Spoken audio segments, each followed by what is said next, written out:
Well, I don't know if I would ask the question now. Hi, Dr. Lamb.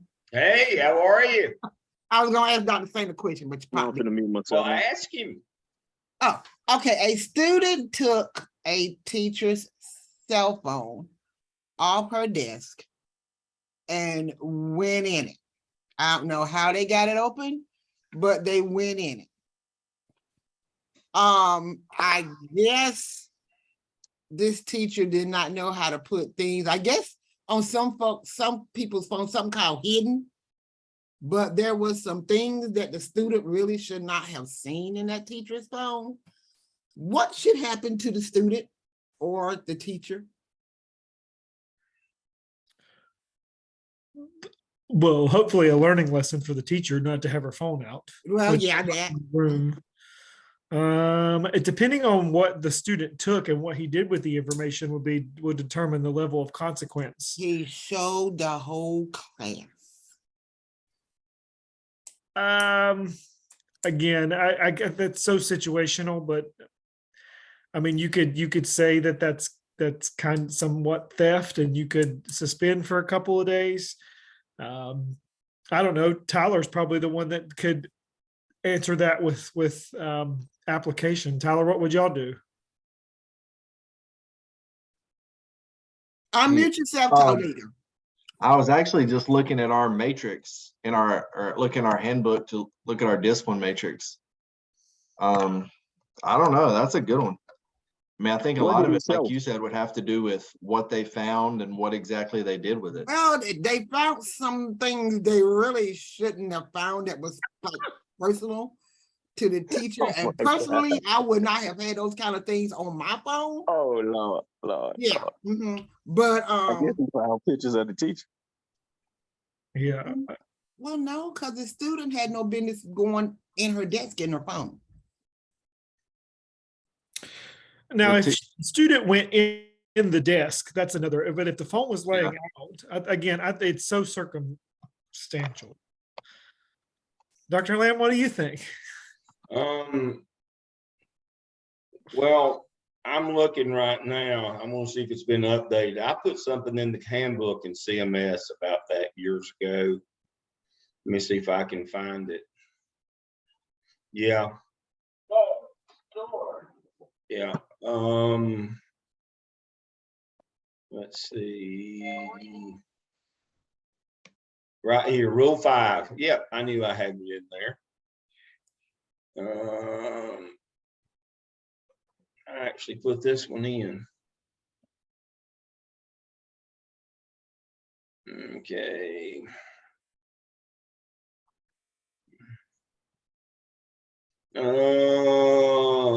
Level 2 response. And so level 2 response in this case would be, let me see what it is here. Let me go up here. Okay, level 2 is up to a 10-day out of school suspension, and you can even with that, you can recommend for a you can do a due process hearing and ask that the kid be assigned an alternative placement for 6 weeks, anywhere from 5 days out of school to 10 with a recommendation hearing and recommendation for an alternative placement. Well, he's already at an alternative school. Well, then what you can do then is ask for a long-term placement, or you can ask for a long-term. You can ask for you can ask for an exclusion for if you wanted to. I wouldn't in this case, but what I would do is I would do probably do a 10-day suspension at the alternative school. And you can move for a change in placement, you know, for to lengthen their time there. Okay. And so generally, when I was in charge of those things, I'll just tell you, I'm still with you. if a kid in an alternative school had done that, our general deal was a 10-day suspension and extend their time by 30 days at the alternative school, give them another 30. Okay. Okay. On our matrix, it's a category 3, so that would be 5 to 10 days. But yeah, I'm with you. I'd lean more towards 10 on that. Yep. Okay. Yep. We did 10. That's why I had it put in as a 2, so we could get to that 10 and either do, put them in discipline school for 30 days or extend their stay for another 30. Okay. That's one of those things that could get away from you. I mean, you have to come down on that really hard.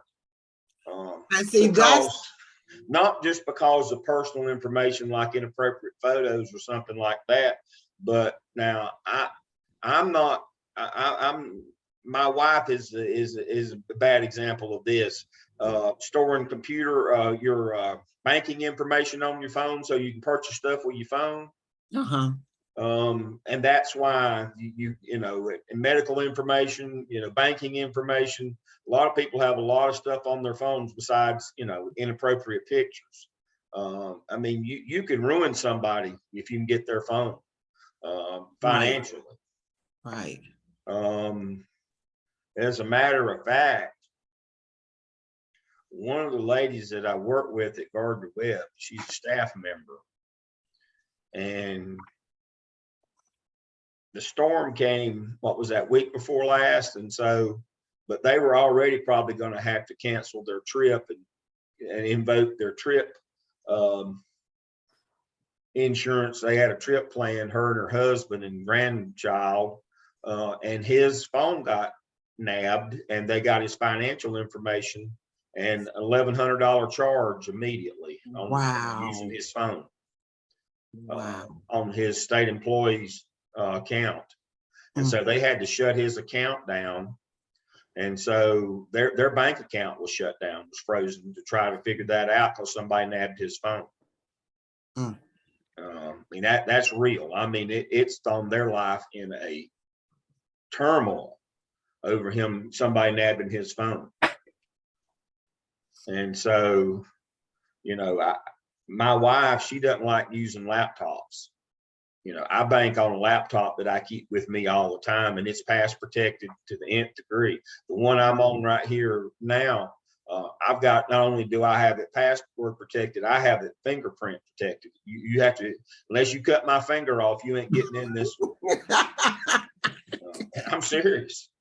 I do my banking on it, and so you have to have my right index fingerprint is the only way you can get into this one. And then if you open, then you got to know the password after that.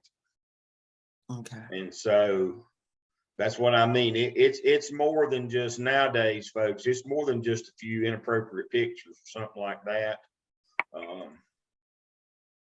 It's your whole life if you do your banking on it. And unfortunately, my wife does, she has all of her accounts. She just uses her phone, and that scares me. But now she's retired. She doesn't work out in public life like I do. And so, but still, if somebody were to grab her purse while she was out shopping or doing something, it still wouldn't go well.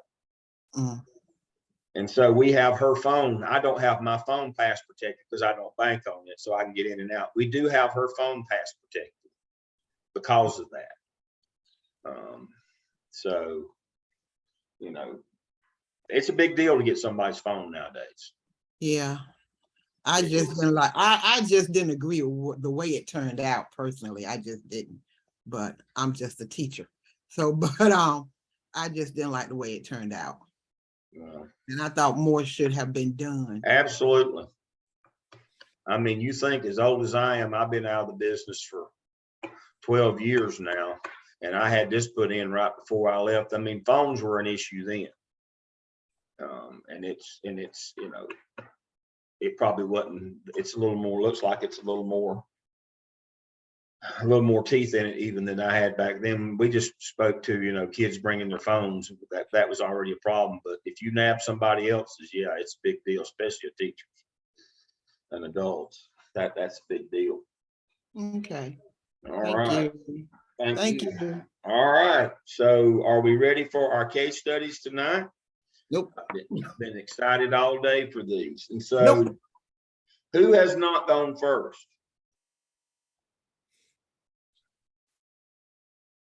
Is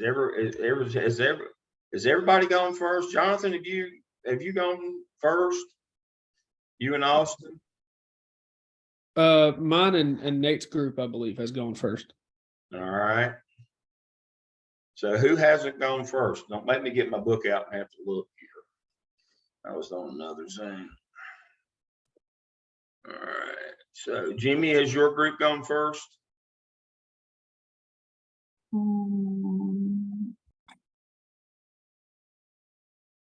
How many groups do we have? Dr. Lamb, I can't remember, so I have to ask Austin. All right. So Yeah, we were Austin- first. We were first for case study 2. Yeah. All right. All right. Well, then I'm just going to randomly pick then. All right. Jennifer, your group goes first tonight. And Dr. Sane is going to give you comments tonight. I'm just going to listen. Suck it up, Sonia.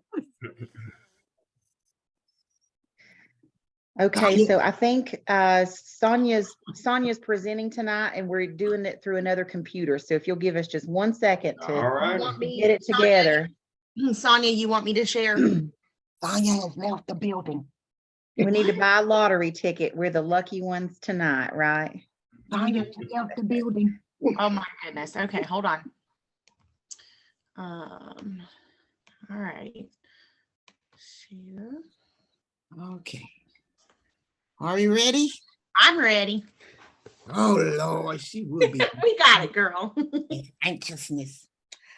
Okay, good evening, everyone, and welcome to our final case study. Woo, we made it. Tonight, we're going to be doing case study 4, and this presentation is by Laura Akers, Willie Love, Jennifer Mahaffey, and Sonia Wingate, yours truly. We're going to kick off with Willie, starting with the next slide. Okay. Eugene is approached by a group of parents. Let's see this. Okay, Eugene is approached by a group of parents who are upset about how a teacher is serving inclusion students. Instead of giving attention to the regular education students, Eugenia is not aware of any problems and enlists the help of another faculty member to gather ideas about what is happening in other classrooms. She meets with Sylvia and is told that she pulls the special education students regularly while the others are working on worksheets.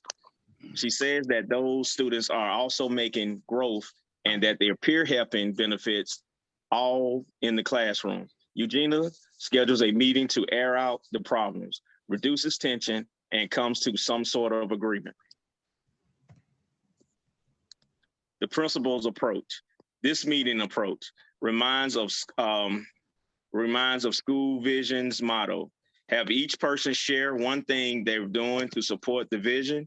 Approach to future meetings. She should not first share information about a parent's complaints on a particular teacher with any other colleagues. She should be aware of what is going on in the classroom, shouldn't have to ask someone.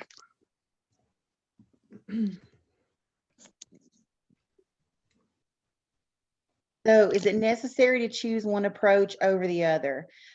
We all decided that the approach should be based on the needs of the child or the children in the classroom.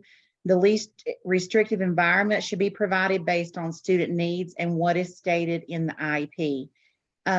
We just wanted to talk for a second about mainstreaming versus inclusion. Mainstreaming requires that exceptional learners adapt to the rigors of the general education classroom. Whereas in inclusive, it adapts to the needs of individual students, including those with disabilities. I actually teach in an inclusion classroom right now, and those students with disabilities are served with a special educator within my classroom, getting the help that they need. And then, but they do have to go to other classrooms like science and social studies, where they are not served in those classrooms. Mainstreaming consists of integrating students with disabilities into the gen ed classrooms during specific times of the day. Students study subjects like reading, writing, or math with non-disabled peers if their skills indicate that they can benefit from the lesson. And one of the things that we talked about here is that if any of that peer type tutoring is going on in either type of these classrooms, that it should be to benefit both sets of students. It should not be that one particular group of students is necessarily teaching another. They should not be responsible for that. Inclusion involves systemic reform and altering teaching methods to ensure that all students are able to engage with learning materials. You don't remove the students with disabilities out of the classroom. The special and general educators work collaboratively to provide them with individualized instruction. From what I know, inclusion groups, again, from my experience, it's not necessarily 50-50 instruction. From the training I've had, it should be around like 60-40, where the general ed classroom teacher is kind of leading, but you're planning together. And then that special educator gives the individualized instruction as needed, but really all the students truly benefit. Partial inclusion is when a student spends part of the day in the gen ed classroom while also receiving some small group instruction in a special education class for services. We talked about how we see that oftentimes in our experience in the elementary setting more. The path Eugenia should take. We felt like she should know the standards for all grades and be keenly aware of how her teachers are meeting needs of all students, so that they're provided a sound basic education as stated in the North Carolina General Statute 115C-81. That was from the information you gave us on that. We felt like she is not aware of what's going on in these classrooms. She should not have to ask other teachers about what's going on in the classrooms, and she should be, if she's over a setting where inclusion or any other type of things is happening, she needs to be well informed of the laws and what her teachers are doing to make sure that they're following the law and meeting student needs. She should be present at PLCs and planning meetings. We thought that maybe if this model that they're doing is not working, she could have experts in the field present with data and ideas at PLCs. And we also felt like she needs to look at the school's vision and get everybody on the same page about that. And then we wondered why there wasn't an inclusion teacher in the inclusive classroom, or were they calling it mainstreaming? We kind of had that question as to what that might be, and wanted to know if you might shed a little bit of light on that. Okie dokie. Is one point of view more correct than the other? We felt like, all the points of view in this case matter. However, the law is the law, and that's what she must abide by for providing that sound basic education. This is not about making a parent group happy. It's not about making her teachers live in harmony. While that does help, she's not there, like you've told us, to make everyone happy. Rather, serving all students with a sound basic education. That should be her top priority, is doing that and doing it in the manner of abiding by the law.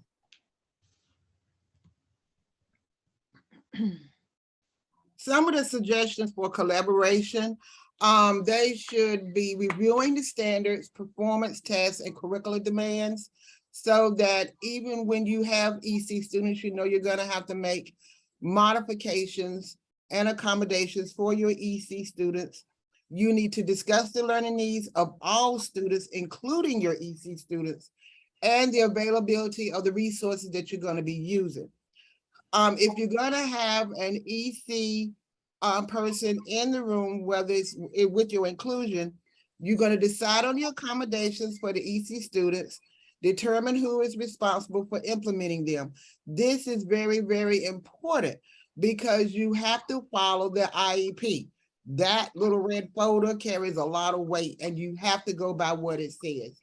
Monitor, adjust, and provide formative feedback, and evaluate the students using the established criteria.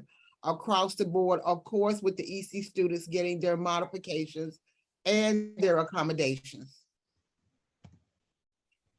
Suggestions for collaborations to encourage an appreciation for diversities. When you have students that are of different nationalities, you can do holiday celebrations. Like our school, we celebrate Cinco de Mayo. We have a multicultural library where there are books covering all races and ethnicity. I can't ever say that word. You can have guest speakers to come in. You can do bulletin boards that shows different cultures that are in your school. Learn a new language. There are kids, I have Spanish kids that are in one of my classes, and they're actually assisting their classmates to speak Spanish because they were curious about what they were talking about. So that helps the kids too. And you can have a multicultural fair. This gets the parents involved to show the parents that you are aware of the different cultures, and that brings the parents in to bring in their ideas as well. So suggestions for collaborations to stimulate learning for all students. The teachers should be meeting in weekly PLCs.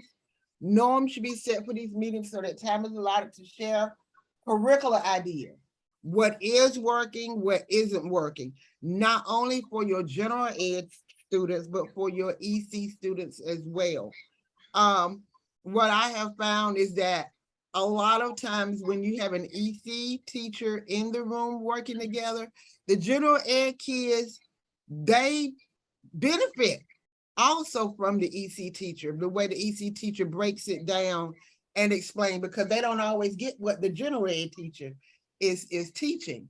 Leadership opportunities should be provided in the classroom for all students. You could have students where IEPs reinforce a skill that the whole class is learning, that they can break it down to where they understand it, how they learned it, and then have them to present it to their classmates. Therefore, everybody is benefit. Teachers should spend time with all groups of students, not just general ed, not just EC. When they are in that inclusive or mainstream class, the teacher should be spending time with all the groups of students to get to know all of their students. No one section of student is more important than the other. Can I add something in there, Sonia? I know Sure. it's kind of unexpected, but one of the things our group really hit on was that in a true inclusive classroom, and if you've created the proper type of culture, that, you know, there should not be this thing where kids know who has an IEP, or, I mean, that there shouldn't be a difference. Everyone should be benefiting, and it should just kind of be seamless in that way. You shouldn't be able to tell who's who if you were an outsider, so to speak. Right. I'm glad you mentioned that, because you should also be able to walk in and not be able to tell who's the EC teacher and who's the regular. Exactly. Amen to that. Yes, sir. Exactly. So here's some ideas for increasing the harmony amongst the staff with differing opinions. First off, the specialist that they referred to can conduct a needs assessment to identify areas of concern for academically, behaviorally, social, emotional learning. I know that our specialist at our school, that's kind of how we kind of start off the year, and she comes in weekly to meet with us to kind of make sure we're on track with our goals. They are to support administrators by adopting a common philosophy on what to expect for the student learning, what are their needs, and kind of using our school improvement plan or the school improvement plan in knowing what you're looking towards. Work with the teachers and specialists, so like your EC teachers, to ensure that the IEPs are actually being followed and adhered to.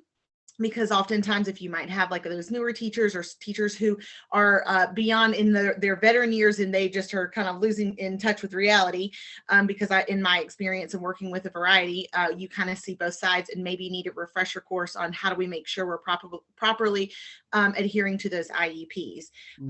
Supporting admin by observing and working with the teachers to identify areas of strengths and areas that could be improved, and that's specifically working with those teachers and not just picking on like what are they needing to improve on, but what are they already doing great at, because you don't want to steal their confidence as well, but you want to build them up and say, okay, here's what you're doing great, but here's something I can see that we can improve upon. Look at the instructional strategies that incorporates the best practices in the classroom, making sure those are evidence-based, provide professional development to ensure the best practices are being followed, and then provide that consistency, the follow-up. I know that our specialist at our school, once we've provided or we receive that professional development, she checks in with us and there's a follow through to see, are we able to continue to provide what we've learned in those PDs into our classroom, what feedback and things like that, kind of tracking to see how it's working. And then of course, support the teachers by observing the students and assisting with any progress monitoring.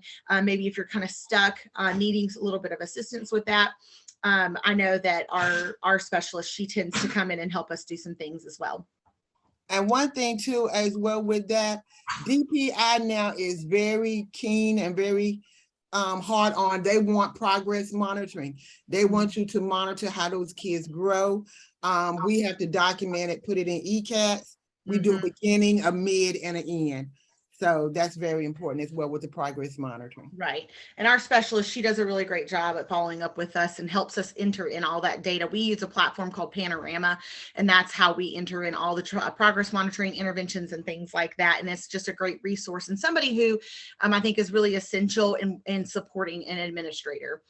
And then so for action, Sylvia could take to learn and share the experiences and achievements of students. Observed parent nights where all types of work or approaches are shared. You might have a curriculum night focusing on STEM, math, science, but giving an opportunity to showcase some of their work. A parent advisory committee with members from all walks of life, kind of being able to collaborate with each other. Encourage teachers to use the newsletters, emails, any kind of digital platform, making sure that there's a constant communication going out to families so they understand what's going on within their child's learning. And then spotlight on any like social media again or digital platform of your choice, whether that be like even the Remind app or Class Dojo, of achievements of all types of students. So it's not just feeling like certain groups of students are being showcased at certain times, being able to provide those achievements for all of them. And then our references, and that's it. Okay, that was great. I know Sonia was nervous, but that was great. And I just wanted to point out a couple of things that you guys really, you didn't really miss anything, but there's a couple of things I really want to drive home is that professional development, almost that idea of professional development for parents. It seemed like in this case, there was a lot of confusion with the parents and actually what was going on in the classroom. And that comes back to there probably was a lack of communication, which you guys discussed. But one of the things that you're going to come into you're going to find is hard is this new age. A lot of teachers don't want to communicate. A lot of schools don't want to communicate. And that's why we get into these messes. So if you follow the things that you guys listed there and you do communicate with parents, there's not going to be a lot of confusion.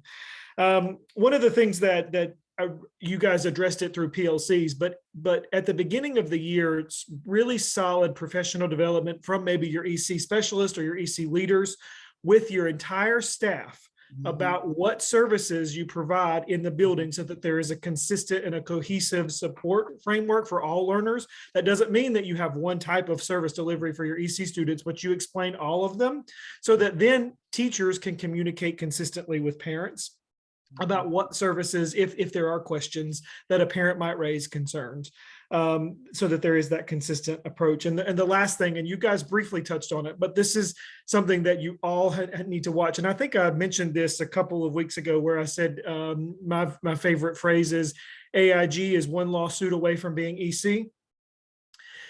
If you have teachers who are asking your gifted learners to teach EC kids, that is against every policy known to man for gifted learners. It cannot happen. That doesn't mean they can't work collaboratively in groups, but the key word there is working collaboratively. They're learning from one another. There's a ton of research out there saying that gifted learners need students who for example, special education students, they need to be around all those students to develop social skills, to develop themselves fully. But again, that's going to get you in the biggest hot water when you have a gifted student actually teaching the student. So that's just something that you've got to make clear from the beginning. And unfortunately, in a world where we have kids all over the place academically because of the learning loss, that puts that, oh, you know what that is, go and help this colleague here or this student here. That makes that more, it dangles the carrot, so to speak. So just watch that. But overall, great job, guys. Thank you. It was a great job. Now, I want to talk about something else. I want to talk about the principal in this case. What did you think about the principal that didn't know what was going on in the classroom? How many walkthroughs do you think she might have been doing? How many evaluations do you think she might have done? That We principal discussed is not that. visible. Yeah, the principal is not visible. And I felt like the principal had no concept of what EC really was or what it does, what it's supposed to do, and how those kids are different. She's just going through the motions, so to speak. And like Jennifer was saying, she shouldn't have to ask anybody. You should know the different types of students you have in their building and what their needs are and how they are different. She doesn't know. She just don't have a clue. Well, you know, Nate's got his hand up. Nate, go right ahead. Yeah, just reading this case study, this is a relatively small school, just based on the number of students, just right off the rip, 300, like 300. Yes. Like 300 students. That was my graduating class was 2 to 250. Like when I was in high school, I went to a small high school of 800 kids. Like you should know who in such a small facility. And plus we made a point, my group made a point of that, saying that her approach maybe to this whole situation with the teacher, maybe she should have done just an impromptu walkthrough just to see herself what's happening in the classroom before she even has this conversation with Sylvia. So then she can get her ducks in order before she says, hey, Sylvia, a bunch of parents are pissed because your classroom's not going the way everybody wants it to go. She felt like she just went into this conversation without having any sort of reference at all to what's happening within Sylvia's classroom. And as a teacher, which I am, I would be salty like Sylvia was too. Be like, well, we're doing all the right thing. Kids are collaborating. As a teacher, that's what I want in my classroom, to where sometimes I can just let the reins go and let the kids work on their own and be self-sufficient. Because is that not what we want them to do when they leave? Is to be self-sufficient and self-learners and be able to self-teach themselves certain things. I mean, that's what my group discussed when we hit on that point for sure. I like that, but there's no but coming here. My question is, or my thought is, I don't know if the principal is expert at EC or not, but might know a little, might know a lot. But the issue is she's not out there to find out. So the point that I want to make here is, you go through an administrative training program and hopefully you learn a lot of stuff, but none of it will matter if you don't put it into practice. If you don't go out and see what's going on, you could be the smartest person in the building on EC, but if you don't know what's going on in your classroom, how much help is that? The whole notion of going out and supervising teachers, and you're going to get this next semester, by the way, it's a setup in 604. One of the things that they're going to spend an inordinate amount of time with you in 604 is how to have critical conversations with teachers, because it's not just EC. If you're not out there, how are you managing or leading the building if you're not out there? This is a management. This course is about management. Y'all have figured that out. This is about managing your budget, managing your facility, managing your supervision schedule, your duty roster, managing your master schedule. This is how you run school. You can't run school from your office. It's kind of this encompasses, this touches everything that we've touched on this semester, is that you got to be coming and going to and froing. Why do you think we have you do all those weekly activities where you actually have to leave the comfort of your office or your classroom, we'll call that your office, and go out and do things? Why do you think we're trying to get you to understand that you cannot lead or manage from your office? This person might be an expert for all I know in EC, probably knows a lot more than I do, which wouldn't be much, wouldn't be very hard, but she's not out there. And then to compound her problem, and this is where I'm headed to this. They hired you to be in charge, not send some boy who's the IT facilitator. Now, let me say this, because it's been a long time, but I was a boy at one time. It's been a long time. That's the caveat. My suspicion is that he probably doesn't know how to have critical conversations either. But even if he did, he is not the appropriate person to send. You should go yourself, but absent that, somebody else on the administrative team. You don't pick the person in the building who probably has the least developed sense of social skills and communication skills, which IT people are always that person, by the way. Why in the world you would send them? You're not going to have any kind of critical conversation out of that.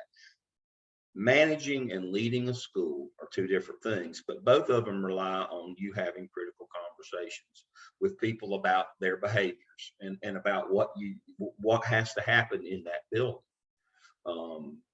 Just sending people out and not doing fidelity checks and tell them you do the inclusion model and you don't go and check and see on it or anything. You got to go and look. That's the piece of this that kind of encompasses everything that we've touched on this semester is you got to know the rules, the laws, and how things best practices, but you got to be on that front line making sure that all that stuff happens. You are the person who is the person. You don't teach so that you're relied upon to make sure that everything is happening with fidelity in that building. And this is a case of a person who is has completely separated from the reality of what's going on in the building every day. And I'll bet you, I hope not, I hope I'm wrong, but I'll bet you, especially some of us older people, we've probably seen an administrator or two like this in our time. They're getting fewer and fewer, but when I first started in the business, understanding that when I first started in the business, most of the people that I worked with, especially the men, were World War II veterans. They were coming toward the end of their careers, but there was a lot of them, and the administrators were kind of in the same vein. They were from that era. I taught for 3 years, and if you get hired for your 4th year, back in those days, you had tenure. How many times do you think somebody was ever in my classroom during that 3-year period when I was working toward tenure? How many times you think I was evaluated? How many times you think there was even an administrator in my room? That would be 0 for 3 years. That's how school was conducted back in those days. They gave you an old hard eraser, a box of chalk that was just dust, your register, and 2 old dried up ink pens, and they gave you a hail and hearty handshake and slap on the back, and that was your training. That was your induction. And if it went well, fine. If it didn't, fine. No, they just get somebody else if you left or whatever. But the whole notion is this was prior to the accountability era of schools, where basically if you did something with them, fine. If you didn't, fine. Those days are long, long gone. Your job is to make a good number go up or a bad number go down. Don't ever forget that. It's all about performance. And you cannot monitor, you cannot encourage, you cannot get performance from your office. That's the big takeaway for me in this case. Is it touches everything that we've done this semester. Is that you got to be present. Yes, you got to know the rules, you got to know the law, but you got to be the person that's there. You don't have to know it all. We told you that. You don't have to know everything. You got to know where to find it, but you got to be there. And this case is very simple. As Dr. Sane pointed out, the ins and outs of what's got to go on in that room. Well, somebody has to enforce those ins and outs of what has to happen in that room, and that would be you. It has to be you in the end that makes sure that nobody coming by knows who's got an IEP, and that we shouldn't know the difference in the regular teacher and the EC. All of those things are happening. They won't just happen because you want them to. That's just hope. And please always remember, hope is not a plan. You got to make things happen. That's what they pay you to do. All right, excellent presentation. Excellent. I'm most pleased. Thank you for that. All right, our next group. Let's see, Nate, your group go next. All right, hold on, let me get my share screen going here. Should have this mastered by now.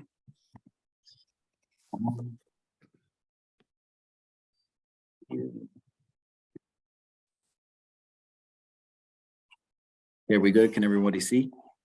Yes. All right, awesome. All right, so case study 4, inclusive education, success for all or success for some.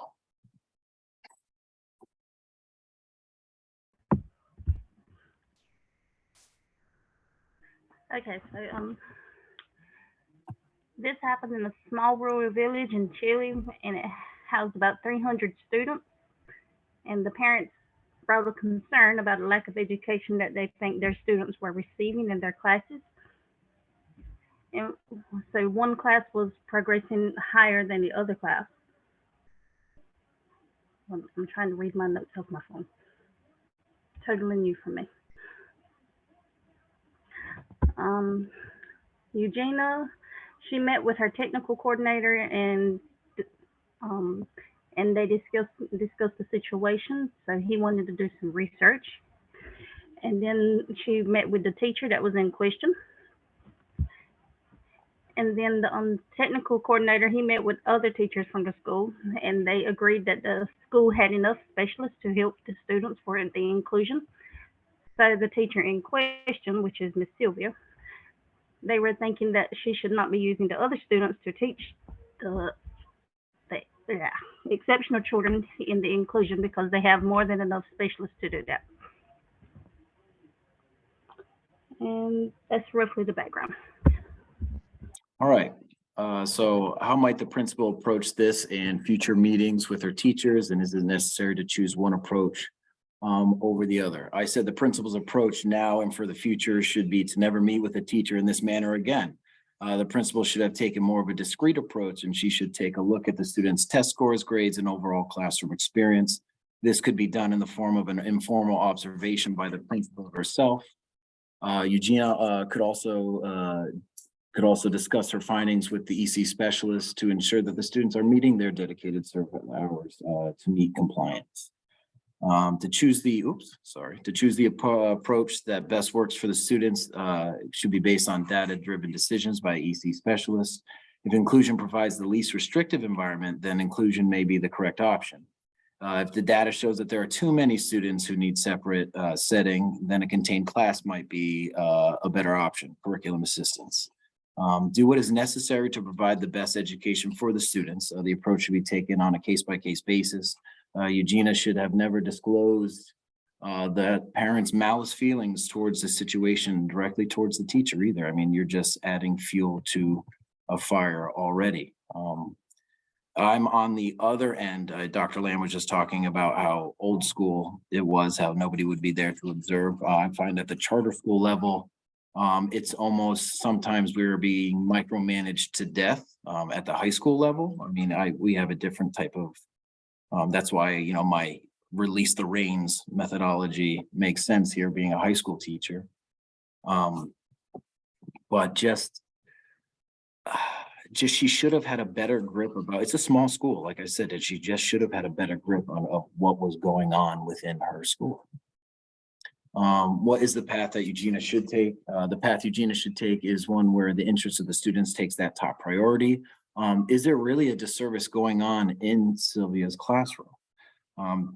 Eugenia should take the concerns into consideration, those parental concerns, but go with the law and recommendations from the EC specialists at that particular school, and do what is best for both students, regular ed and EC. based on the data and educational need. Eugenia's decision should not be made to appease the parents solely. I find that at a charter school setting, once again, my perspective is we always try to appease. And I said, we use the term red carpet service, which almost, I vomit in my mouth every time I say that, but it's kind of like that sort of mentality. So these parents would have way more input than necessary. Like I have right now, I have a parent who's emailing me on a regular basis because I'm the Cambridge coordinator at my school. And, I help develop that curriculum for my school about how, she's reaching out to schools for me and trying to hook me up with other teachers who teach and I'm getting countless emails from that. But it's, even though I told my administration, there's really nothing we can do about it because she is a stakeholder. She has children that are legacy students at our school. So we're in that sort of boat. Is one point of view more correct than the other? Why? In this case, the 2 point of views, there's not one that's superior to the other. All students do need some one-on-one with the instructor and need that personal connection with the teacher. But on the other hand, students who take on a leadership role and interact with their peers is what most teachers yearn for in that classroom, where self-learning takes hold of the lesson and can really bring students up in that classroom. Some other employees like Sergio make some valid points as well with his approach about those students having the opportunity for extended learning outside of the classroom if needed, or some sort of curriculum assistance. These ideas taken from staff members mentioned in the case all have some validity, but a mixture of these different components may be what's best for this school. This may foster a different learning environment that will allow both sides of the students to have those needs met. Okay, so what kind of collaboration from the children's families might the principal and teachers propose in order to improve the inclusive education program? You could try to get some parents together. I don't know necessarily what that would violate in terms of privacy laws, but try to get some of the parents together and have discussions about how the school can accommodate and celebrate student diversity for the benefit of all students. I know we touched on that in one of the presentations earlier, but I feel like a lot of parental concern, if it's not necessarily warranted, is because the parents don't understand what the benefit is to their child in that scenario. So in that way, you may be able to convey, your student is actually gaining a lot from having to teach somebody or from having to do the flipped classroom thing, more than you might realize.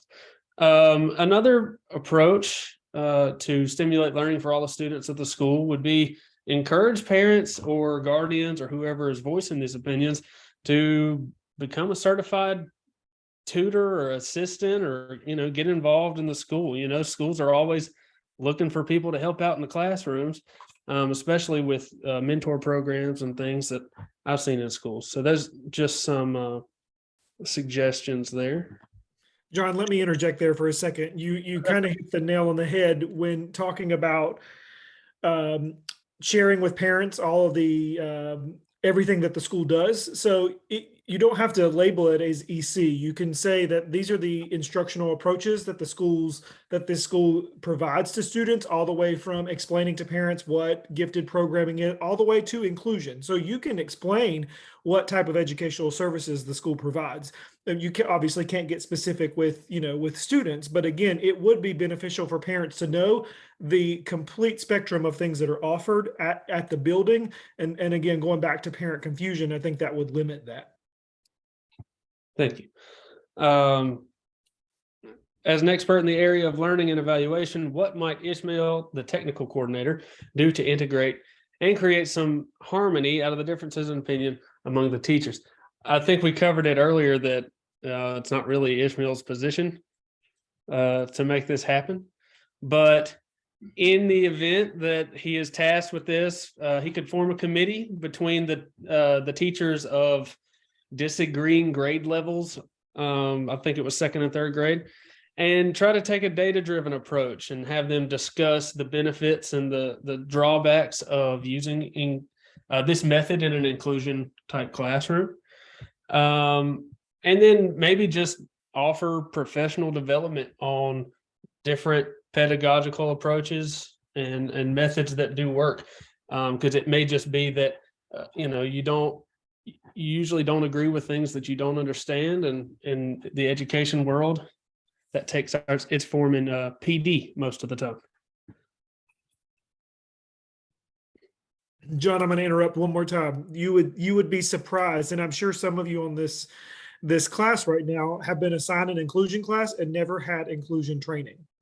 That is, as an administrator, when you do scheduling, and when I encourage you, if you assign a regular teacher, to be an inclusion teacher with another, or co-teach with a special educator, make sure you provide them with professional development so that they actually know what to do in that setting. It's something so simple, and you think, oh, I would always do it, but my first inclusion assignment, I didn't have 1 ounce of training. They just said, here, you're going to teach with this person. So again, provide that training. My first inclusion assignment was when I was student teaching. Oh. And so luckily I had great teachers helping me out with that, but it was very eye-opening right off the bat.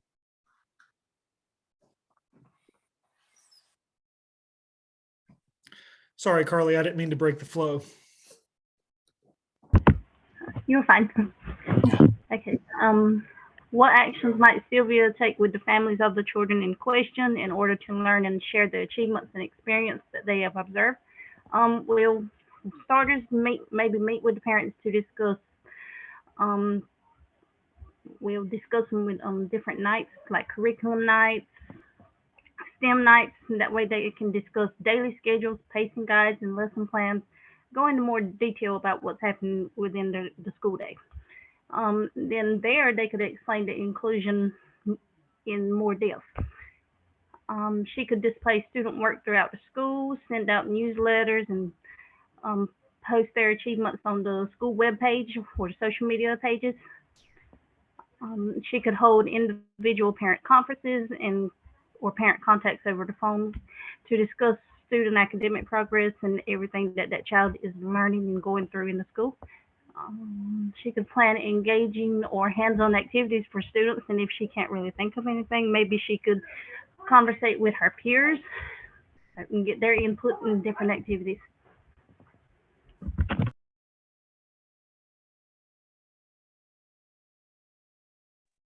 Sorry, I zoned out. So just as a couple final notes, we've already talked about most of this. You're going to have parent concern. That's one thing you can count on. Parents are going to voice their opinions.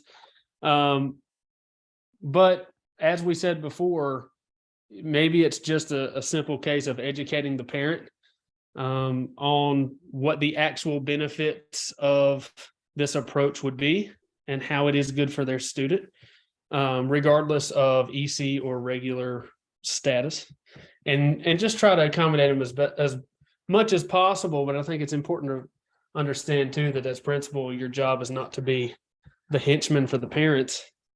It's to do what the law says and provide the best education for the students. So parent concerns stop at a point,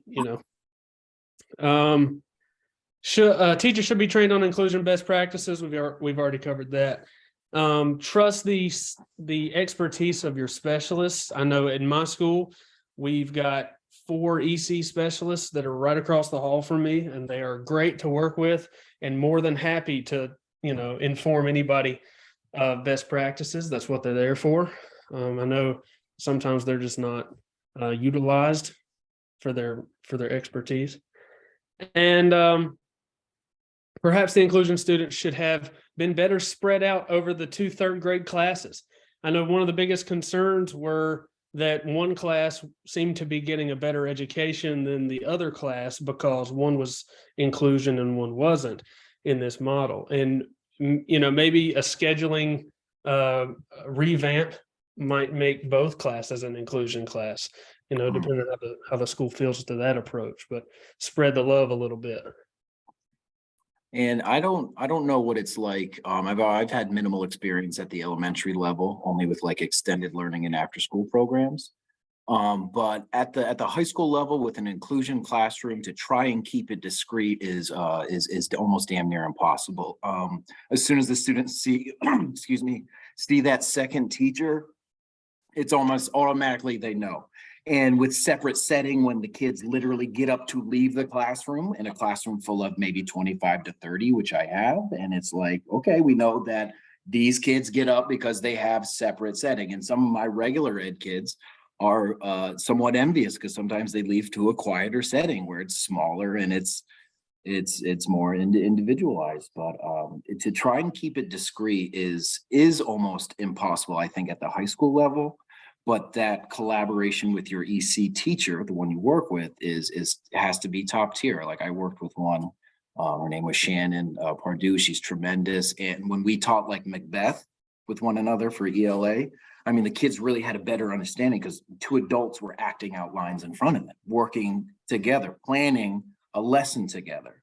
Now, granted, we had a little deal to where she did a lot of the EC paperwork because that's where she specialized in, and I did a lot of the accommodations and modifications within the lesson planning because that's where my specialty was. So I could make those accommodations and modifications, and then she could help me and show me how to properly fill out the paperwork by law because that needs to be filled out appropriately. So it was kind of, once you build that relationship, I think any EC classroom can really just flourish like any other classroom for sure. I like that.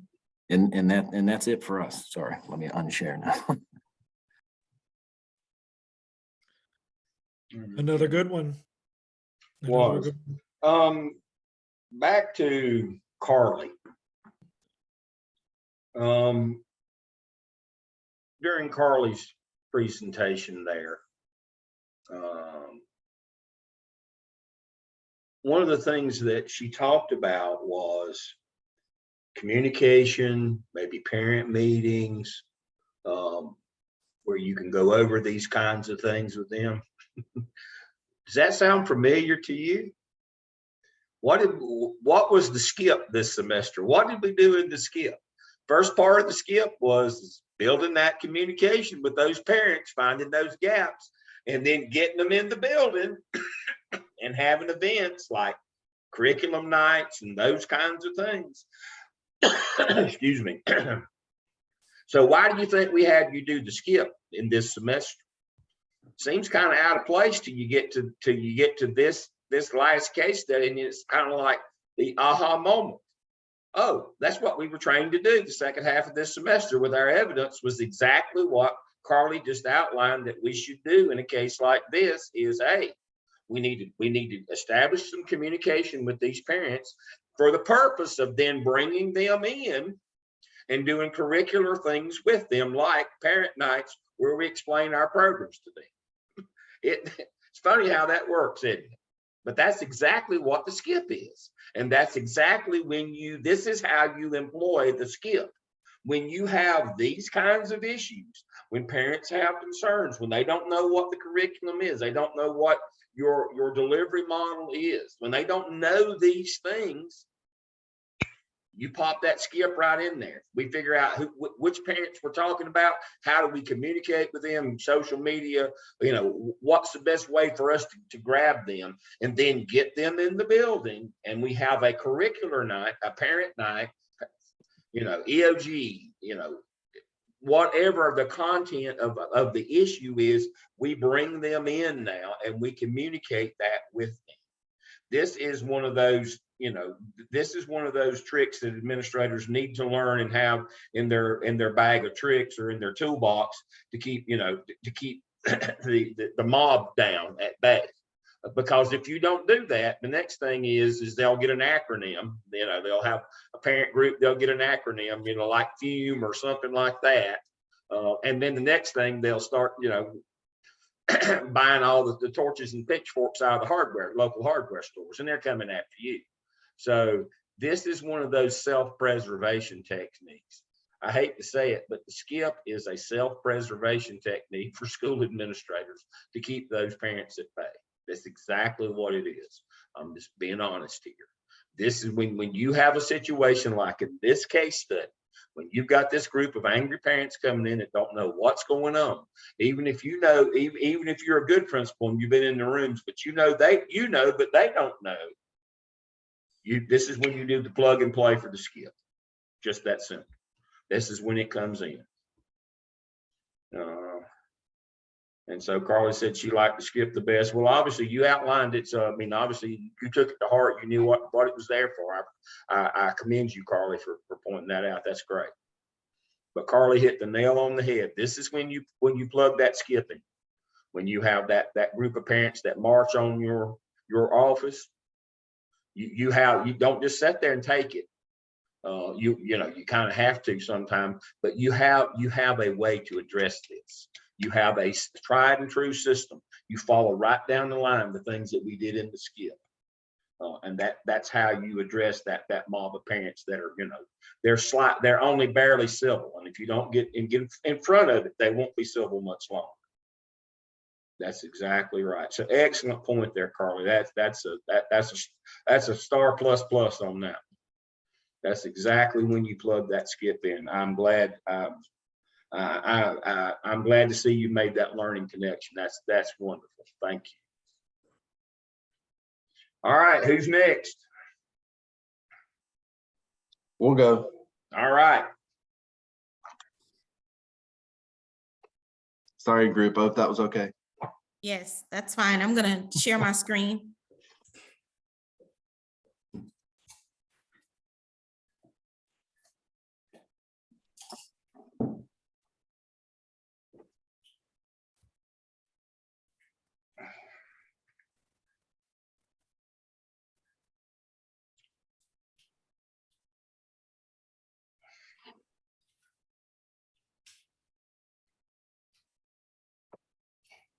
Can you guys see my screen?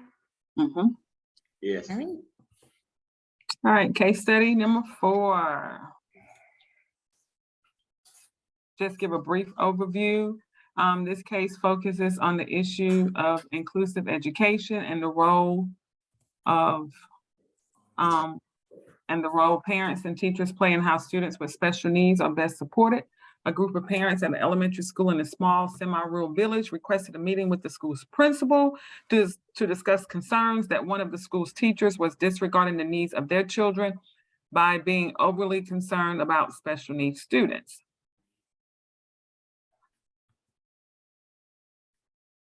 When the principal of the school communicated his concerns with the teacher in question, the teacher expressed strong disagreement with both the diagnosis of the problem and the proposed modifications in the classroom practice. So the first question was, how might the teacher approach this in future meetings with her teachers? And is it necessary to choose an approach over the other? Now, our group was discussing it. We were questioning the second part of the question, and the other groups kind of shed light on that, but I'm gonna go ahead and touch bases, read what we discussed. So we felt like the principal should have had a conversation with all the teachers that did inclusion, not just Sylvia. And going back in another slide, it also stresses that the principal should have been visible in the classrooms. But when she had that meeting, with those teachers and the EC teachers, what strategies or methods or approaches that are being used for the success of all students. And it was stated that Sylvia had been teaching for a while and she had been recognized for her effective teaching methods. This principal should have looked at teachers' data. And then the questions that is it necessary to choose one approach over the other, we were confused by what that question meant. But the other groups did shed light on it as far as, I think, blended learning, because our school, we really focus a lot on blended learning, because I do an inclusion class, and it does help when, after I go over a topic and students are working and I'm facilitating, they're able to work together. You can go to the next slide. So what is a path that Eugenia should take? She needs to be an effective communicator with her teachers. She needs to be visible in the classrooms. Have a meeting with all the teachers. Make sure the teachers have support from their special education teachers. Educate the parents on special education. The EC, the AIG as far as now, because I know we were talking and special education looked different. I remember when I was in school. So educate the parents, educate them on the IDA. You know, they don't understand what that means, but tell them what it means. Explain to them about No Child Left Behind. She needs to have a discussion with her parents about data so they can understand, they can see where the kids are going. Assure parents that there is data that shows that learning does take place when students are able to help other students. I know we are at my school, we're getting ready to going back to we're having a curriculum night, and we are really focusing on showing our parents data. We want them to see the data. So I just want to put that plug out there. Next, you can go ahead. All right, so is one point of view more correct than the other? Why or why not? I mean, we kind of discussed and we think both sides have a valid argument, right? So the teacher, first off, wants to feel that she's supported and trusted to do her job, because clearly, as Tanya said, her data is supporting her methods. You know, she just has to make sure she's staying within the law. Your special needs parents or your students with disabilities, they want to feel like their children are getting what they need, as well as your AIG parents. They're wanting to feel like their kids are not being pushed to the wayside, that, you know, they're getting what they need as well. So parents of the advanced students want to ensure that they're getting their needs met and the equal educational opportunities or equal attention, as well as your regular students. And then the parents of the special needs students want to ensure that the needs of their children are being met as well. So according to the least restrictive environment, students with disabilities must be educated with their peers without disabilities to the maximum extent appropriate until their needs can't be met in that regular classroom with their accommodations. And I read this, and this really struck me. It is important to ensure that each child is accessing the curriculum rather than just being included. To me, that was, I don't know, that I couldn't stop thinking about that. But I mean, each student in there, none of them is more important than the other. They all, you know, need to be taught be the same way. But, you know, they need to make sure their needs are being met, and they have the right to that, just like the kid next to them. What kind of collaboration from the children's families might the principal and teachers propose? Educate everyone, parents, students, and staff. Like Tanya was saying, you need to educate your parents, make sure they know the differences in some of these things, make sure they know what's going on. Educating the students, that kind of speaks for itself, but then educate your staff as well. Professional development, like they said, pull the staff, the inclusion teachers together, your resource inclusion, pull all these special ed teachers together and make sure they know what is expected, what's appropriate, and what is not. And then the teacher with the help from special, Sorry. You're good. The teacher with the help from special support can work with the class to develop some kind of blended learning lessons. I'm really glad Tanya said that, because throughout reading this whole thing, blended learning was something I thought about from the beginning to the end. I used to work in Catawba County, Dr. Shane, right next door to you. And for the few years I was there, blended learning was huge. It might still be, I don't know, but it was huge. You know, you've got split your classroom up into smaller groups. You can work more closely with those special needs students, while maybe some of your advanced students are working by themselves, or they're collaborating with some of your special needs students. And that's kind of what it says down there. Make sure that your kids are getting their service time.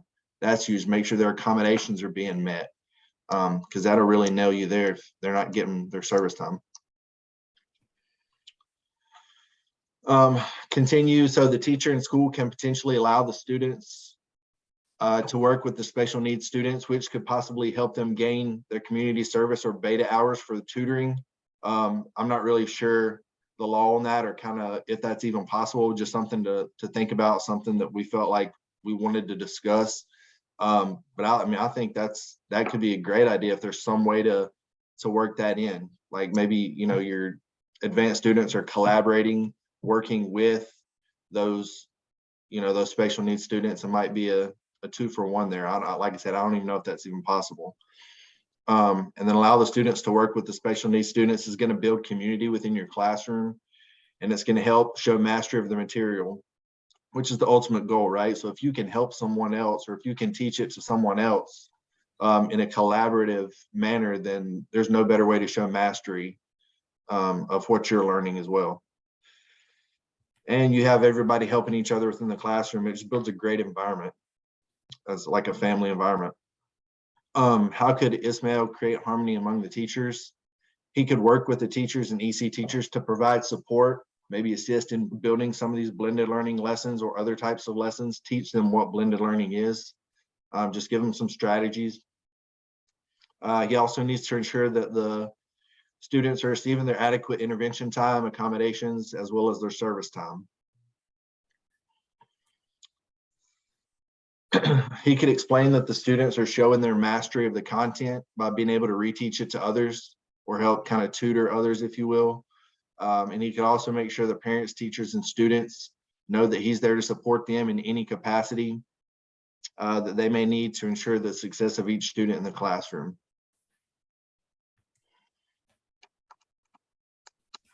What actions might Sylvia take with the families of the children in question in order to learn and share the achievements and experiences they have observed among the children? I said she could schedule parent-teacher conferences to talk about their child's progress in the class. I know at my school, we just finished those. Some teachers did them, majority, but what we did is we went through the Blooms app, which is like our communication app. And the younger parents love it because it's like texting. So we were able to set it up, give them plenty of times, and they could pick a time to come in and talk to us. And it was great because you got to see a lot of the parents who, the children are struggling. So it helped to get them in the door and gave them that one-on-one attention, which was really, really, important as right now, because it gives them time to really, the teachers time to explain to the parents where the child is, where we're going, and where we're headed as far as curriculum wise, what we're working on. The school could also host a curriculum night to discuss the grade level standards taught at the school. We did that also. So after the parent-teacher conferences, we just went into one of our curriculum nights for the fall. That worked best because the parents that you didn't get through the parent-teacher conferences, they came out to the curriculum night because we were able to feed them. We were able to offer some type of help with the childcare. The PTA presented, that we did a raffle. So, you're gaining parents either way. So anytime you can get those parents in the door to show them what their child is doing, and that type of progress is important. And then, of course, she could also share progress reports and work samples to show the students progress and show data of the student's success from her teaching strategies. We thought that was important because this is not someone who doesn't know what she's doing. She's been teaching a while. So she's got to have some strategies or something in place that she feels like it's going to be successful for these students. So when we're talking about the 4 ethical paradigms, all of the students must be treated with equality, dignity, and fair. Make sure that the teacher is providing reasonable accommodations for the students, which includes all of the students in the classroom. So making sure that she's able to reach her special ed students as well as the students who are AIG. So it's very important for that principal to reach out and to be very present in that room to see what's going on and to see, how this teacher may be teaching or her instructional methods. Not that they aren't good, but it's hard to go to someone and have a conversation with them about what they're doing in the classroom if you haven't seen it firsthand. It's like it's hearsay. And that's kind of how I feel she approached the situation. It was hearsay. She brought this person in, questioned their methods, and then tried to say, okay, well, you go in and see what she's doing rather than knowing offhand, firsthand. justice. The principal has to make sure that all of the students are getting what they need academically, to include the special needs students and the general education students, or the AIG. Policies and laws must be followed. FAPE is a big one, fair and appropriate education. That's big. It just doesn't apply to, it does apply to special education, but it applies to all students. And we need to always, as administrators, be looking at that, making sure that we are doing what's best for all of these students. Consider the students' LRE and what will benefit all students. Under the IDEA law, students with disabilities are granted a free and appropriate education. And then the Basic Education Rights Act, making sure that, again, all students are getting what they need. Okay, now critique. It is important for the principal to seek other alternatives for this situation. The teacher, for example, she can go to the teacher and, look at how she's differentiating instruction.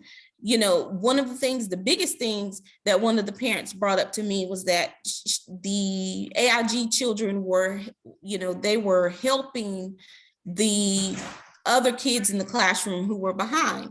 Okay, now something about that is you have to be careful with that situation because you don't want them teaching. The other part that stood out to me also was the extra attention that she was providing these students. Nothing wrong with that. But what I have learned, especially being in the classroom and with the kids, is that all kids want some type of special attention. And I have, you put children, when you differentiate instruction, you tend to group the kids by, okay, well, in your mind, you're grouping them, okay, I need to pull these children and we need to go over foundations more. We need to go over the reading or the ELA or the math more. But what I started doing was I started pulling my AIG kids, or not necessarily AIG, but my children who are on grade level and performing well, I started pulling them as well. So when they come back to small groups, they're getting the attention they want because that's very important to them. But also I started pulling them and they're doing stuff a standard above. So in class, if we're working on addition up to 20, I teach first grade, by the way, but if we're working on addition up to 20 and we're only doing, they're only adding and subtracting with maybe, 2-digit numbers, I have them already doing 3-digit numbers where they're having that step above, which is important because they're getting what they need. That differentiation is important for them too, to meet their standards and to challenge them. But profession, the principal must make sure that she is using professional code of ethics and keeps the students at the center of decisions. Make sure that the teacher is meeting the needs of all of the students. Again, as the administrative being accountable, going in that classroom, seeing for herself what's going on and making sure she's having those conversations with that teacher. And then these are our citations.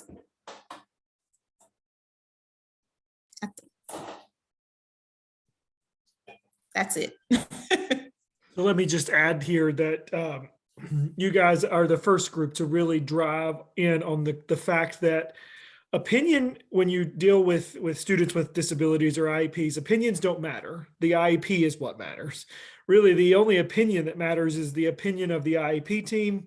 But teachers don't get an opinion in the service delivery and how they provide services for students, especially when it's written specifically in an IEP. And that's what I found most concerning in this, is that each of those teachers had their own different view of how they should be implementing special education services, where you guys drilled in on the fact that what it boils down to is what's written in that student's IEP. And we can't forget that, because you are going, as administrators, you are going to run into teachers who believe they trump an IEP, and they do not. That's the ones that you'll be going to court with. So good kudos to you all for really driving that. You mentioned it 3 or 4 times, but that's what it comes down to. We have to be implementing those IEPs, regardless of what people believe, regardless of good teaching strategies, or regardless of what's in the best interest of that child. If a teacher Or if you as an administrator go into a room and you see that the IEP isn't really doing justice to that student, then call an IEP meeting and change a setting or change some service time. But again, what's written on that document is what we must follow. So good job, guys. Yeah, and I think the corollary to that is also true, and I heard, it caught my ear on that one.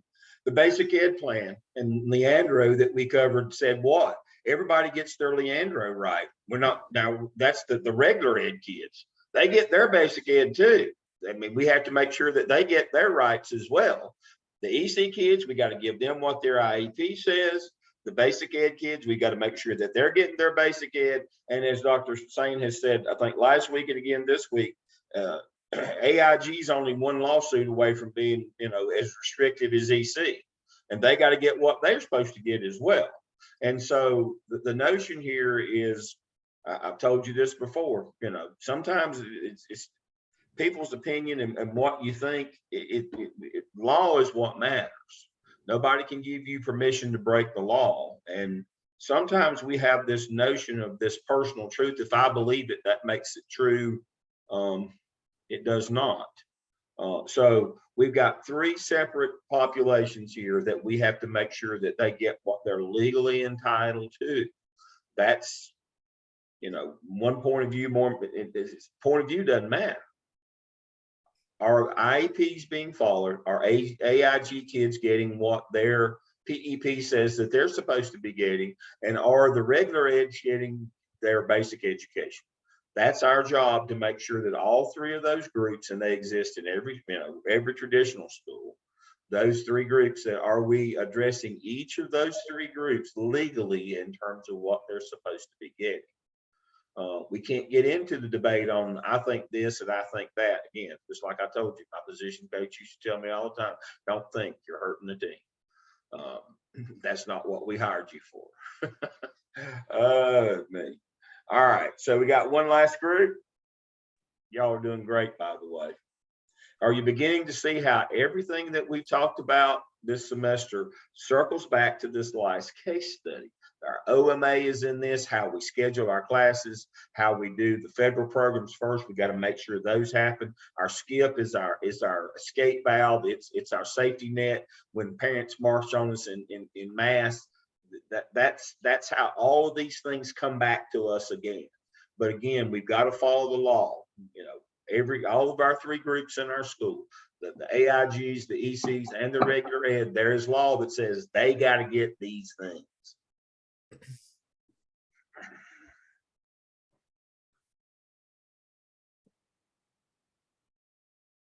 While we're waiting on that next group, Dr. Lamb, I just want to reiterate about Keisha also brought a great point about when you're dealing with AIG students. I don't want you to get the idea that they can't ever teach or collaborate with other students. They should, but the key is that they too are also being taught, and that they are taught something a little bit different or to their level, because sometimes we make the mistake of just leaving them alone, letting them work independently, and then they're just working with other kids, teaching what's been taught. So just keep that in mind. AIG kids must be taught. Like Dr. Lamb was saying, that's their right. They must receive an education.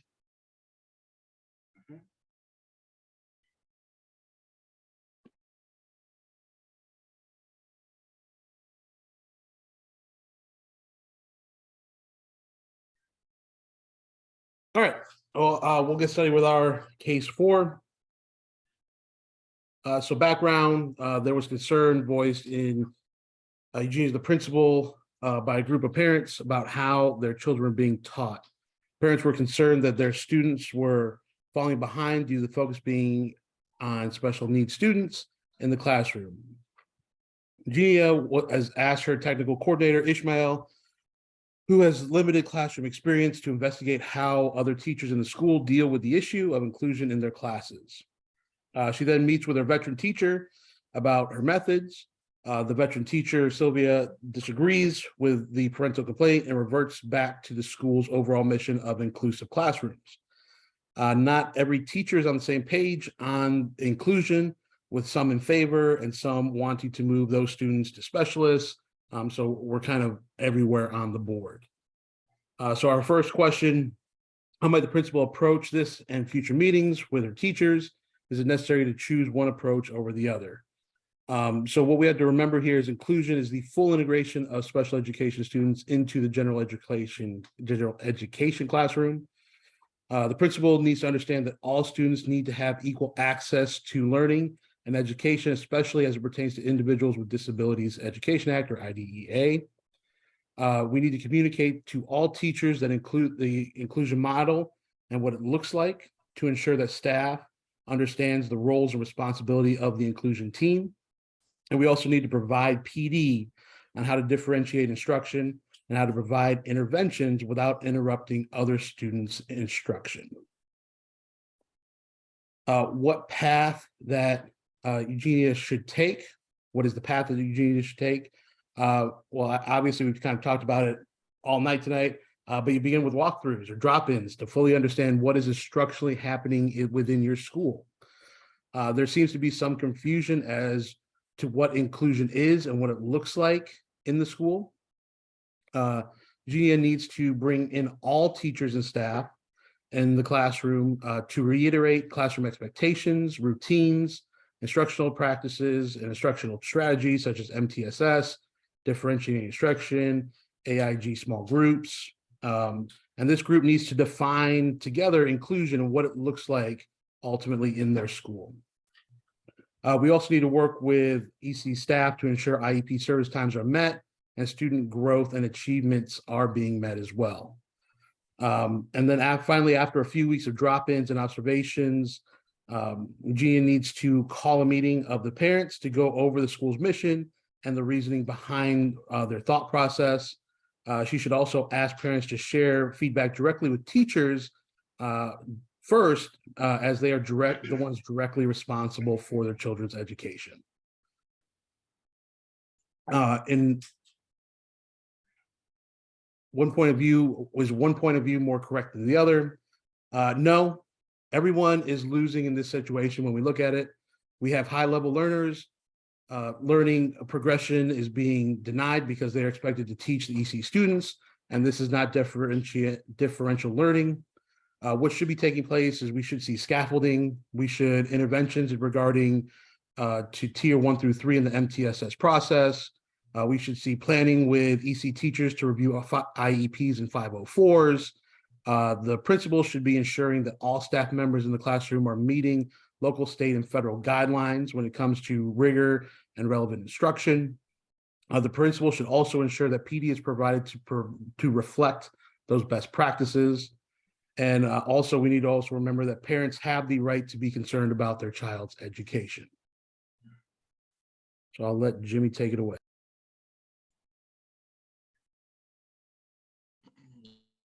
What kind of collaboration from the children's family might the principal and the teachers propose in order to improve the inclusive education program and encourage appreciation for diversity and stimulate learning for all the students at the school? You want to organize family nights for your classrooms. Typically, we have those at our school. We have math nights and things of that nature. And then to educate the families on what the two students are learning in the class. Your presentations will provide pupils the chance to demonstrate what they comprehend and have learned in class. Basically, sometimes they might have games put in place to show what those students learned already, as far as what they went over that first and second 9 weeks. While also giving parents a chance to give the children what they are acquiring on a daily basis in learning. As an expert in the area of learning and evaluation, what might Ishmael, the technical coordinator, do to integrate and create some harmony out of the differences in opinion among the teachers? Ishmael should make a digital transformation strategy. You should have some type of strategy put in place to know that will emphasize what helps the students best learn those objectives in class. He should choose a technology application that could be integrated inside or outside the classroom. Along these lines, I know our school system use Canvas, which other school systems have others in place as well, and use the technologies and applications that's already put in place already. It produced something that everyone could benefit from and shows unity. Sometimes, you know, they have like systems in place like Clever that you can put in to emphasize to make sure that those students are able to connect those with when he said MTSS earlier, with the PBIS system like ABE, which I run that system at our school.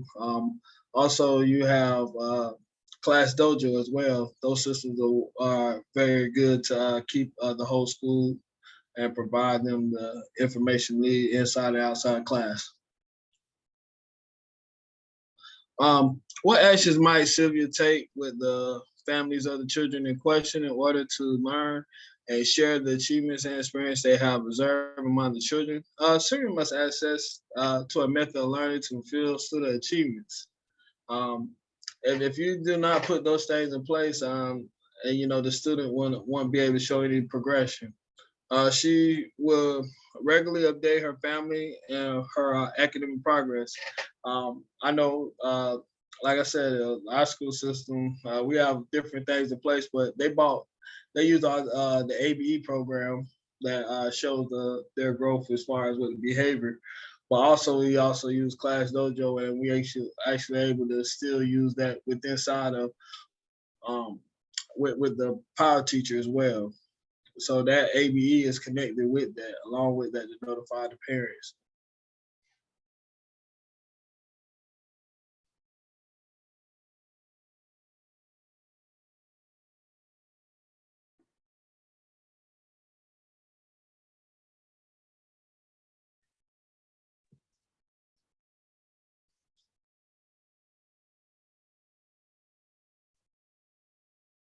Okay, very good.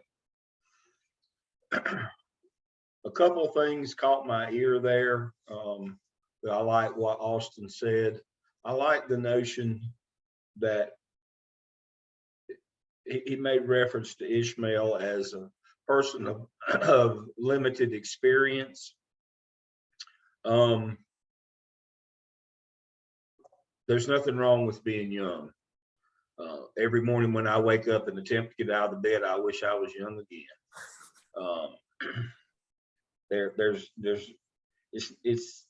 But one of the things that it goes back to kind of my first rant of the evening is you got to know who your team is, and you got to know what their skills and abilities are. That's part of being a good leader. And Austin was very kind in his assessment of Ismail as having limited experience. He's an IT guy. He's a boy. That's pejorative again, but again, I was one. But we've got to know the skills and abilities. And yes, it was wrong to send anybody to that classroom other than herself. But even if we were going to send somebody, he'd probably be we might as well send the custodian. He knows about as much about instruction and having critical conversations as the IT guy would. Again, that's part of knowing who you got and what their skill and abilities are. That's something you kind of have to grow into, but don't send somebody that doesn't have the ability. That's only going to make things worse, folks. I mean, this is not a good situation. And if you'll work your skip, you might can get yourself out of this. But if you send somebody like that, I mean, that just pours gas on the fire. That just inflames the situation. You've got to know things like that maybe you send, if you don't feel comfortable, if you don't know enough as an administrator, maybe you and maybe somebody on your faculty who does have the skill or knowledge, you would be the person that you would go with you. But you would not just pick, you wouldn't just pick this person. This would not be the person that you would pick. That caught my ear, and that's exactly right. He had limited experience. That means he's not the one. He can keep the computers working, but other than that, let's let him stay in his milieu, what he can do, what he's good at. And the second thing along the way there is There's not a thing in the world wrong with parents having questions about what their child's receiving in schools. They're our client system. They're our stakeholders. That's what we refer to them as. For some reason, we have this notion that how dare they come and question us about what their child's getting. That's the most precious thing that parent owns, is that child. Now, some of them don't treat them that way, and some of them don't believe it themselves, but that's immaterial. Yes, parents have the right to come and question what their child is getting. And as I believe I've said before, this case is a little different in that this is not the EC parents marching in mass. This is the regular ed and the AIG. All parents now are becoming much more proactive about what they get in school. They know that for their child to get ahead in life, and to, as tough as it is to do that they need a sound educational foundation. And more parents are aware of that now than ever before, and they have every right to come and question what's going on in the building. And so we should not see them as adversarial, even though they might say ugly things to you. We can't see them as our enemy all the time. We have to draw them in and become stakeholders. And again, that's what that's what that stakeholder plan is about. That stakeholder involvement and that's why it's called stakeholders. They have sent us their most valuable resources. They have a stake in this thing, and they do that. All right. Well, excellent job tonight. Again, Dr. Singh is the EC expert, and I thank him for his comments and pointing out y'all have done an excellent job. I've seen a lot of growth this semester. And if Dr. Singh had had a bigger role and you'd had a better teacher, you'd probably learn more. But I think we've done really well. I feel very good about what we've got accomplished this semester. You've done an excellent job on all of the work that you've done. I think you're getting good scores when you go to task stream as well, so it must be working. I've been very pleased with your task stream scores. They've been all very, very good. I mean, it's just, so what I'm going to do is, and I never do this, but I am, we'll just wrap up tonight. We don't have to meet next week. I had that as an optional session. We've already covered sexual harassment. Well, no. And the reason I'm going to do that is to give you more time to get all your work in. We're a little behind on some of our work. Make sure you go to that section over on the main menu that says My Grades, and it'll tell you everything that you were supposed to be turned in. You know what to get. But I want you to get all your in. I mean, y'all have been a great group this semester. I've been thankful to work with you. It's been a blessing. I've really enjoyed our little group.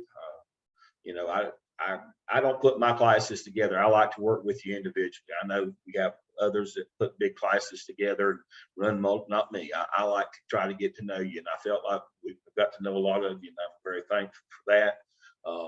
And so I know you're going to have a good experience in the spring. You're going to learn to have those critical conversations and monitor that instruction. That's really, you're going to dig down deep in that NESIS evaluation and those kinds of things. So I'm very excited for you. You'll become expert at that. I'll go ahead and plug again. If you're thinking about a doctoral program for next fall, please get in touch with the people. I know Tyler's already got in touch. I think a lot of you have great potential to do that. Again, I'm going to say the same thing I said last week. I have never seen a better time to get into this business in terms of the opportunities, the people retiring, moving on. This is kind of a watershed time, kind of like when I got into the business. As I said, most everybody I got into, were World War II veterans that went to school on the GI Bill. A lot of men in high school, and they were all retiring out, and it created a path. And so I got to be principal by the time I was 30 years old, because everybody cleared out of my way. It wasn't that I was better than anybody else. It was that time. It was a time when, I got the opportunity to do that. And we were going through a tough economic time. Salaries were frozen. And so it's kind of gone back to that unique time again. So invest in yourself. I tell people, don't gamble. I understand probability, but bet on yourself. Get those advanced degrees, do all that you can while you're in the mode to do that, and it'll take you far. Willie, you get graded on the ones you did on other people. When you do peer observations, the peer reviews, you get graded on the ones you do on other people, not the ones that they did on you. That's just to help you. We have any other questions tonight? We'll Dr. open up the Lamb, floor. Yes, ma'am. do we, two things. Do we need to go ahead and turn in our internship log? Your internship log would go only in your competency folio where you, Okay. you know, in your competency folio, there's a place to put them, to upload them each semester to get them checked Mhm. off.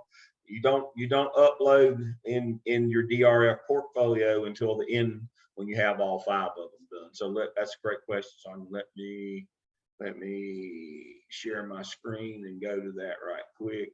So please remember, when you go to TaskStream, you should have it in your menu. And when you sign in,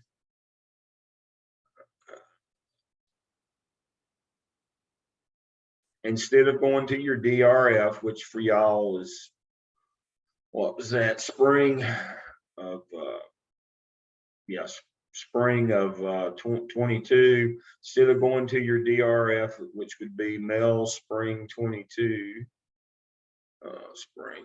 instead of going to this one, when you go to it, it says internship log.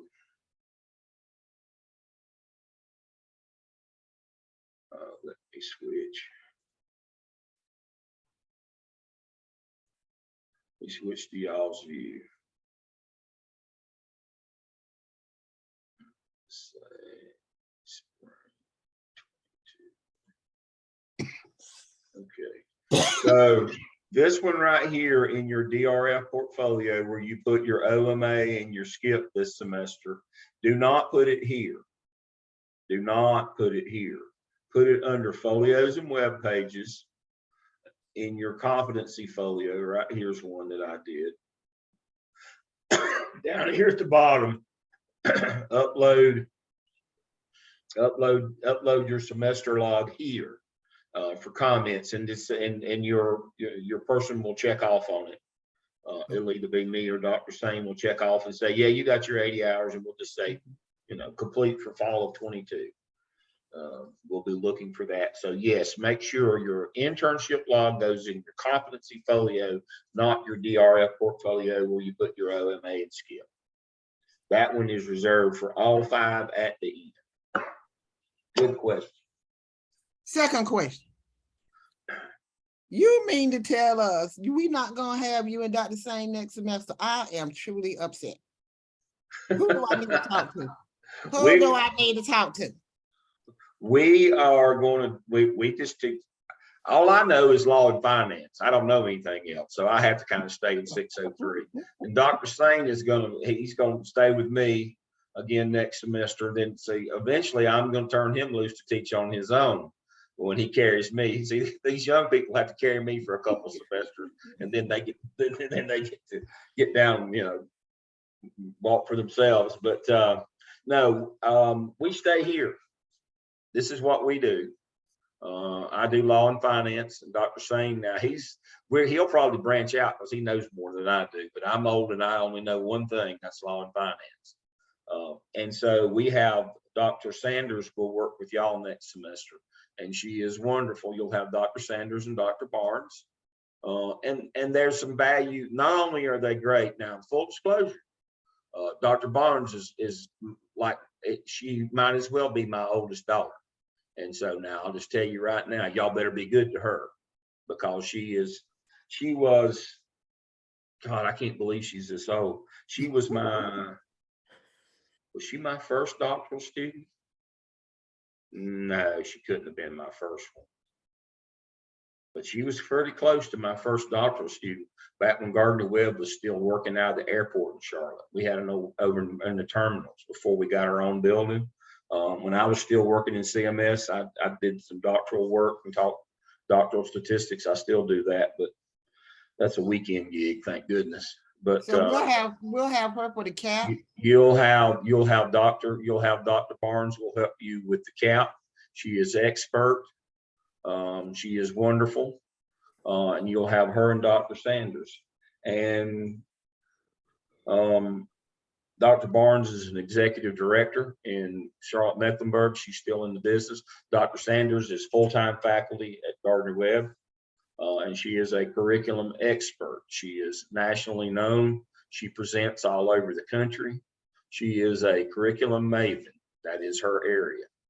And Dr. Barnes is expert at all these evidences. She wasn't my first, but she was the best. She wrote an award-winning dissertation with me about 14 years ago. It was wonderful, but she's just special to me now. So y'all be good to her.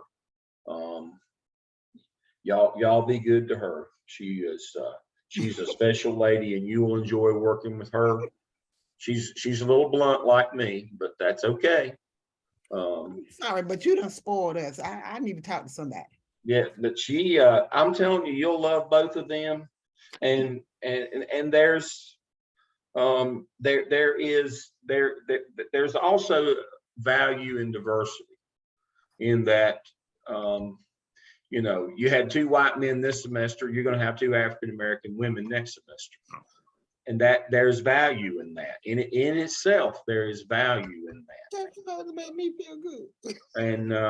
And so not only, but that's not the only value. They're both great at what they do. But again, you better be good to Dr. Barnes. It's like I said, if I was going to adopt somebody, it would be her. She would be my oldest one, and I'm as proud of her if she were mine.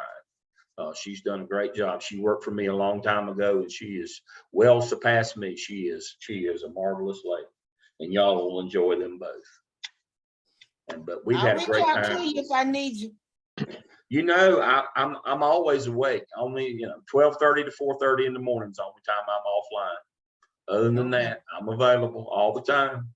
Okay, now don't be acting like don't be ignoring my emails. Well, you do, but this is all about y'all. This is about your growth and development. This is about us stepping back and you stepping forward.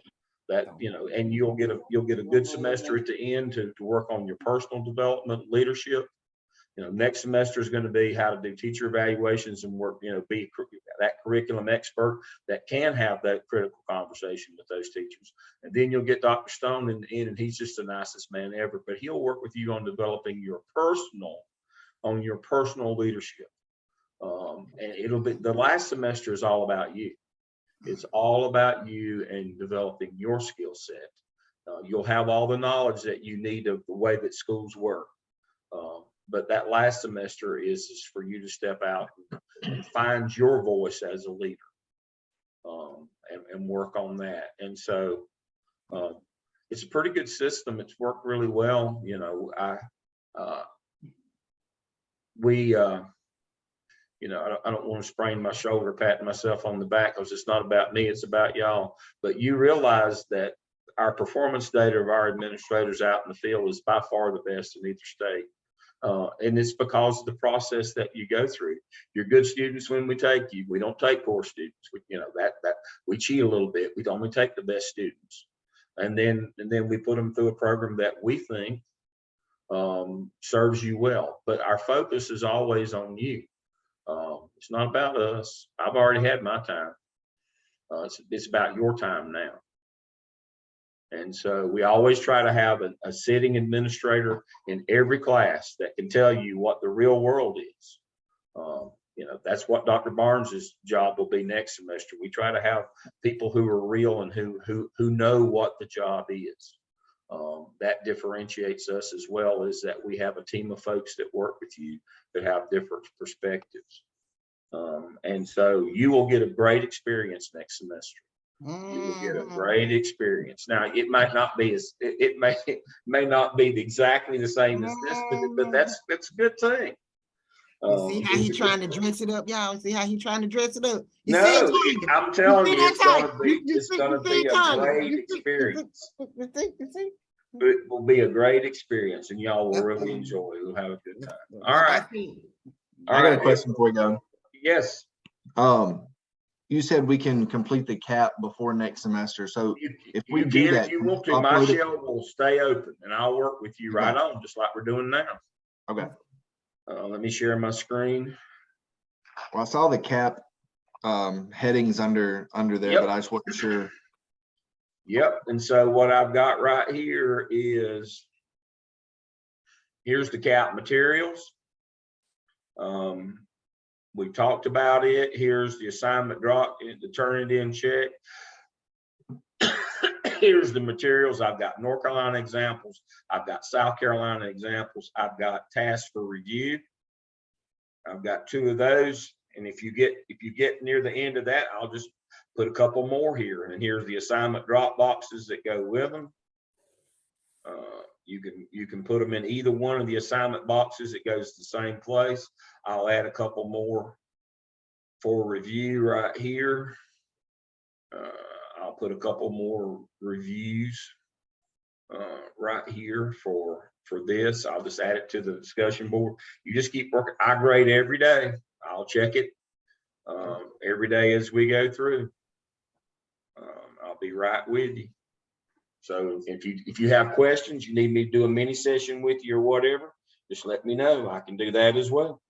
Okay, I feel better now. I feel better now. No, I'll stay with you till the second week of January. Oh.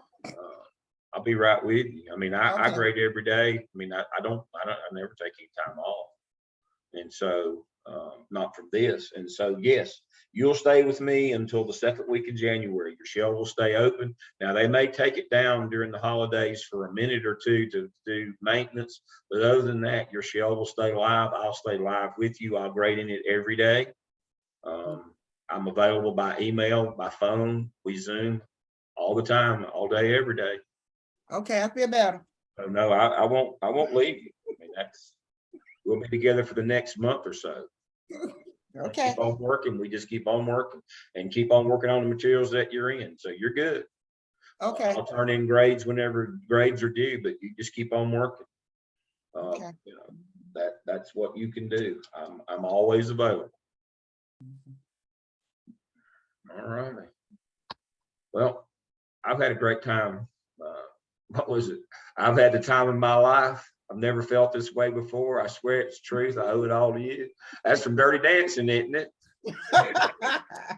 I'm not in Lake Lure tonight, but I normally am. So that's one of my that's the soundtrack to my youth. I grew up in Lake Lure, so that's the soundtrack to my youth, of that movie right there. My wife watches that. We watch that like a documentary. What are you talking about? All right. I'll see you again after the holidays. Thank you. Give yourself Thank a hand. You did a you. great job. Bye. Thank you, Dr. Lamb. Dr. Saint. Lamb, I sent you a message a minute ago, Dr. Lamb. Did you get it? All right. You want me to, let me